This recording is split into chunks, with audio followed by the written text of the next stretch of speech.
this is that natural segue into staging where, you may get that initial investment and it allows you to be able to do that initial thing that you want to be able to do. Right. But Right. that's where staging comes in. And Yeah. when you get to that next stage of what you want to be able to accomplish next, I'd love to be able to talk about that as well. So, why do funding stages matter, even for someone who may not want to raise traditional capital? Um, yeah, I mean, it matters because each stage determines who you need to talk to in order to, again, the the people who get funding are the people that match their deal to the people predisposed to do the type of deal they have. Right. Hmm. So the stage is important because the stage is another determining factor of who you should talk to. Right. So if I Right. know what stage I'm at, again, when investors invest, again, they're always looking for return on investment. That Mm. they're going to look at the team and the entrepreneur or founder because they want to know, can this person deliver on this Yeah. promise? They're going to look at the opportunity because they want to see, is there traction. But they're going to look at other things. They're going to look at the stage of the business, right? So Yes. there are investors that are more comfortable investing in startups, some more comfortable investing in mature businesses, right?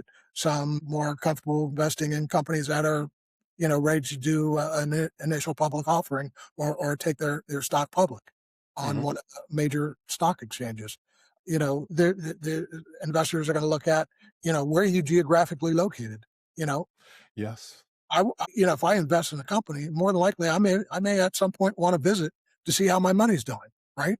So if Hmm. I live in Philadelphia and you're in Los Angeles, I might not want to invest in your company because in order for me to check up on my investment, I've got to fly to California. Yeah. It's a Yeah. 5-hour flight from the East Coast each way, and Hmm. got jet lag, and so chances are I'm killing at least 2 days, probably three Yes. days, just to Yeah. visit one investment. That's not practical, right? Yeah. Whereas if I live in Philadelphia and you're in Wilmington, Delaware, I can drive 30 minutes to your company and see how and then get back and it's hasn't disrupted my day, right? So Absolutely. investors tend to invest in the same geographic region they're in. And then Hmm. last but not least, investors tend to want to understand what they're investing in. So they invest in businesses and industries that they typically come from. If I spent my career as an executive in Ford Motor Company, and I've done very well. I was an executive and left with a really nice pension and made a lot of money because, I invested in the 401k and, now I want to, invest in some startups. More than likely, I'm going to invest in the automotive industry.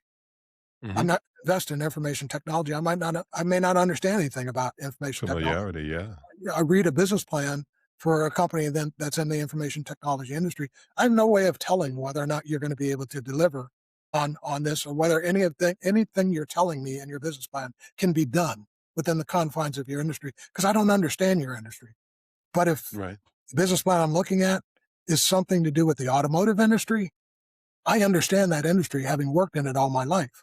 And Hmm. so you're telling me you're going to do something because I understand the nuances of the industry. I can inherently tell you can't do this or you can do Yeah. that Yeah. because I understand the industry. You know, uh, um, it was a convoluted answer to your question. No, no, no. It's actually a very good response to the question because the follow-up to that was what decisions today accidentally lock someone into future stages.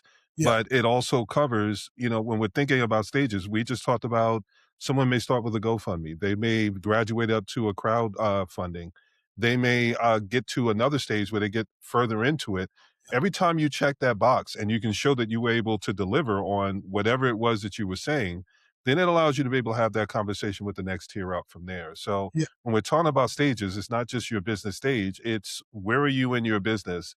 Right. And if it's something where you needed funding from the get go, and it wasn't something where you actually want to invest any of your own money, but you were able to show that you were able to recoup any investment that someone made, and then they were able to turn a profit, that gets you further into that conversation. When someone flips to that financials section of a business plan, and you're able to say, "Yeah, I mean, I know what this says, but let me tell you what I've done Right. and Right. what the first stage was or the first iteration of this was." And it's like, okay, so people invested in you and they got a return on their investment, then that makes you less of a risk. Yeah, So yeah, we're talking about the progression.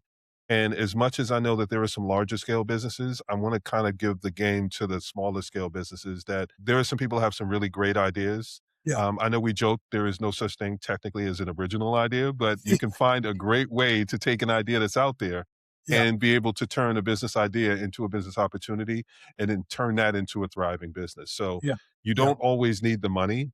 right, Sometimes you need to be able to have a really good plan, and that's where sometimes, even if you're not that person, if you know someone that has that good planning strategy and they know how to think things through, maybe that's the person to collaborate with right, right, because that person may not want to be involved in the day to day business. They just yeah, may need to come up with that part. And as long as they know they cover their part and you cover your part, then that is where you can have a strategic partnership. So I love that you covered that because it speaks to the different stages, but it speaks to the thinking process of yeah. everything that leads up to each one of them. So yes, Yeah, I yes, mean, absolutely. when you talk about the stages, as I said, at every stage of your company, you're probably going to need financing, right? But Mhm, it's going to be a different type of financing more than likely. mhm. There usually is not one category of investor that's going to, transcend with you through the entire process. What's going to happen is investor one is going to work with you in stage one. If they're, if it's smart money, they're going to give you a lot of advice. They're going to give you a lot of contacts to help you as your business transitions to stage two. And they're going to introduce you to that next, pool of investors that their specialty is investing in companies in stage two. And then that Yeah. investor pool is going to do the same thing the people did in the first round for you in the second round to get you to the third round and so on and so forth. So yeah, Yeah, and because that's you going from dumb money to smart money and giving context into what that actually looks like. Because right, there are the people that will loan you money, but they don't care about what you have to do in order to be able to pay it back. right, And then there are the people that are actually not just investing their money, but they're investing in you and the opportunity. And every time you prove them right, again, I'll go back to what I said. It builds up their credibility. It builds up that logo that they get to say, well, I helped establish this business and this business. Those are things that help them cover what they need to be able to cover. And it allows them to be able to get into rooms where maybe they want to get into another room. And they said, well, you can't get into this room because you haven't helped enough businesses to be able to validate your ability to be in here and do what we do. yeah, yeah, So sometimes you have to start small and be able to build out these businesses. One of the things that I try to tell people, and this goes back to the corporate side, was they used to say, well, they're not a big enough business and they don't have the budget, so we don't have the time. And my thing is, but not every business starts off as a large, well established business. Sometimes you have to create some to be able to create brand champions and loyalty. So yeah, in this case, if you can find someone that's willing to invest in you, if you go through the stages, if you go through crowdfunding, that can introduce you to angel investors and that can mm, get you up to a point where you can start having that conversations with the different tiers within that.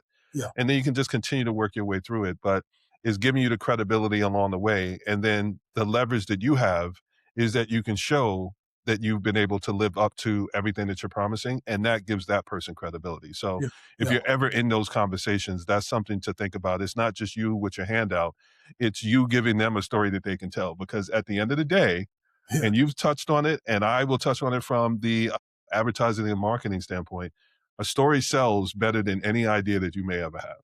Absolutely.